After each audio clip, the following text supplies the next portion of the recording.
Students हम continue करते हैं केमिकल रिएक्शन। केमिकल रिएक्शन देखते हैं क्या होती है।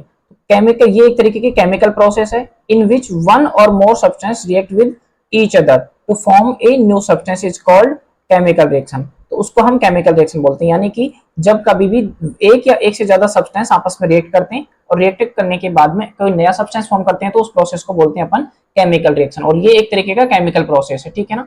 इसको हम किसी भी फिजिकल मेथड के थ्रू, फिजिकल मेथड का मतलब ना गर्म करके, ना छान कर, ना फिल्ट्रेशन के थ्रू, किसी भी मेथड से हम इसको किसी भी तरीके से रिवर्स नहीं कर सकते। यानी रिवर्स नहीं करने का मतलब कि पहले वाला प्रोडक्ट हम रिसीव नहीं कर सकते।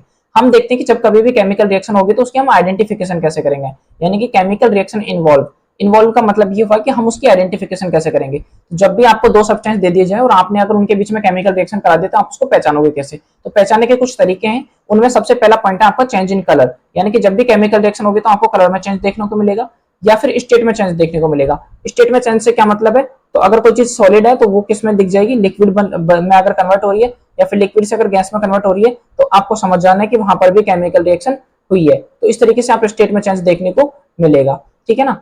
उसके अलावा नेक्स्ट पॉइंट है आपका इवोल्यूशन ऑफ गैस। तो इवोल्यूशन ऑफ गैस का क्या मीनिंग है, इवोल्यूशन ऑफ गैस का मतलब है कि आपकी गैस जो है वो एग्जिट होती हुई नजर आएगी वहां पर, ठीक है ना। अगर गैस एग्जिट हो रही है या फिर गैस निकल रही है दो सब्सटेंसों को मिलाने के बाद, तो भी आपको समझ जाना है कि वहां पर केमिकल रिएक्शन हुई है। और चेंज इन टेम्परेचर, यानी कि अगर आपने दो सब्सटेंसों को मिलाया और अगर उस कंटेनर का जिसमें उनको मिला रहे हो आप, अगर उसका टेम्परेचर चेंज हो गया, टेम्परेचर कुछ भी हो सकता है, या तो कंटेनर क्या हो सकता है आपका हॉट, या फिर आपका वो कंटेनर क्या हो सकता है कोल्ड। अगर हॉट या कोल्ड दोनों में से कुछ भी हुआ है तो समझ जाना कि आप टेम्परेचर में चेंज हुआ है, और ये भी एक तरीके का इंडिकेशन है केमिकल रिएक्शन को होने का।